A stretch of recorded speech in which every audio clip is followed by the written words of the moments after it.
গত 15ই ফেব্রুয়ারি একদল অবৈধভাবে অভিবাসন প্রত্যাশী নাগরিকদেরকে নিয়ে একটা নৌকা ভূমধ্য সাগর হয়ে ইতালির উদ্দেশ্যে রওনা হলে তিউনিসিয়া উপকূলে স্প্যাক্স নামক একটি স্থানে দুর্ঘটনায় পতিত হয়। সঙ্গে সঙ্গেই তিউনিসিয়ান কোস্টগার্ড সেখান থেকে বাংলাদেশি, পাকিস্তানি, মিশরীয় এবং সিরিয়ান নাগরিকদেরকে উদ্ধার করে। বাংলাদেশিদের মধ্যে 27 জনকে জীবিত উদ্ধার করা হয় এবং দুর্ভাগ্যবশত 8 জন বাংলাদেশির মৃতদেহ সেখান থেকে উদ্ধার করা হয়। পরবর্তীতে বাংলাদেশ দূতাবাস লিবিয়া থেকে এ গ্রুপ অফ অফিসার সেখানে রওনা হয়ে তাদের পরিচয় শনাক্ত করে এবং পরবর্তীতে সেখানে গ্যাভেস এবং জারবা নামক হাসপাতালে তাদের মৃতদেহগুলো রাখা হয়।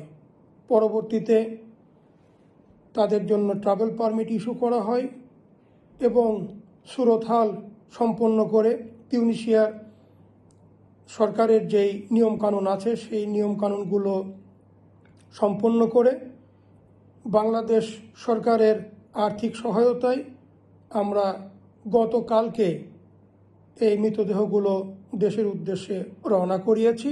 আর যাদেরকে আমরা জীবিত উদ্ধার করেছিলাম 27 জন, এর মধ্যে যারা যারা দেশে যেতে চেয়েছিল তাদেরকে আমরা দেশে প্রেরণ করতে সক্ষম হয়েছি। এক্ষেত্রে আইওএম আমাদেরকে সর্বাত্মকভাবে সহায়তা করেছে। এই পরিপ্রেক্ষিতে আমি সবার কাছে আবেদন রাখতে চাই যে অবৈধভাবে ভূমধ্য সাগর পার হয়ে ইউরোপ যাওয়ার জন্য যারা পরিকল্পনা করেন, এই দুর্ঘটনা থেকে আমার মনে হয় শিক্ষা নেওয়ার বিষয় রয়েছে। শুধু এই দুর্ঘটনা এবারই নয়, এই দুর্ঘটনা কিছুদিন পরপরই ঘটছে। সুতরাং আমি সবার কাছে অনুরোধ করব, এই রকম ধরনের জীবনের ঝুঁকি নিয়ে কেউ যেন ভূমধ্য সাগর পার হয়ে ইতালির উদ্দেশ্যে রওনা না হয়।